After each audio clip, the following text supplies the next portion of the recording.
Hello and welcome to Bath News and Media. I'm here with athlete Reid, and he's going to talk to us about his career as being an athlete and what he does in his daily basis life.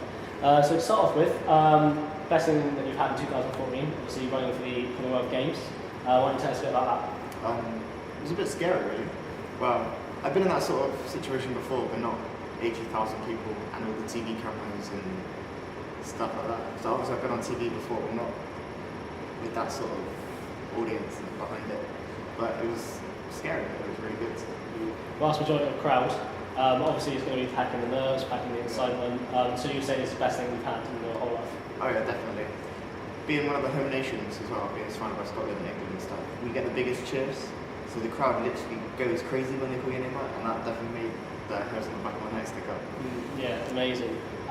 So running for the Commonwealth Games, obviously you originally run for Great Britain, that's what you always run for, but you decided to choose Northern Ireland instead of England for the Commonwealth Games. Why don't you tell us why you did this? Well, last year my brother passed away, and that made me look into my family history a bit more.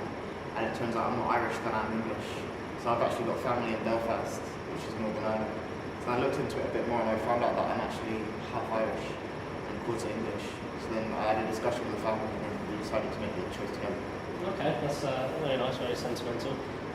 So with the Commonwealth Games, you're actually out of action before you went on to run. You you out for about 6 weeks, so why don't you tell us about that?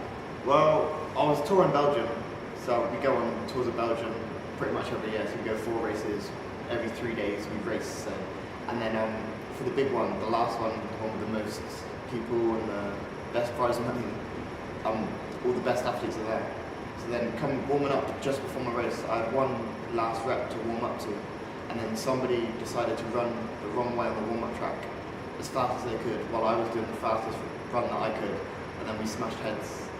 I remember waking up on the floor. Two worlds collide. Okay, so 6 weeks you're out of action, weren't you? So how long did you have, when you actually came back into training, how long did you have to train for the Commonwealth? I had just under 2 weeks to train for the biggest competition of my life. So a lot of pressure then? Quite a lot of pressure, especially when I hadn't eaten properly, because I broke my jaw and the nerve and stuff, so I was unfit and lost loads of weight, so it wasn't the best. Okay, so away from the Commonwealth Games, your typical routine when you train every day as much as you can, what goes into your typical training system? Quite a bit actually. It's not as easy as everybody thinks. As long as you're like, oh, you run, so all you do is run. I get asked that a lot. It's like, what do you do at training? Just run. There's a lot of technique to it. It's all about angles and diet and routine. So I get up at, I've got to be at the uni for 10 o'clock every day, and I finish around 2 o'clock, and that's flat out. It takes me an hour and a half just to warm up, let alone do a run. So what goes into a typical diet for your diet? Well, it's pretty much balanced. We have our own nutritionists as well as doctors and physios and stuff. So we kind of get, each month we get sent like a plan, just roughly what to eat. So we get blood tests and stuff like that, just to make sure that we're taking on the right things. But it's mostly clean. Okay, fair enough. So if you're training as much as possible, and then when you're out training, obviously you've got competitions, do you have, how much spare time do you actually have? What do you do with your spare time? I do actually have a lot of spare time. I finish training at like 2 o'clock and then I have the whole day to do whatever I want. So I usually either play Xbox, sleep probably because I'm tired, or meet up with friends, drink coffee. You say being an athlete is hard, that's what you say, yeah? Yeah, alright, it definitely is hard. It doesn't sound hard, it's a lot of fun. You do get to meet a lot of cool people. But it's definitely some perks.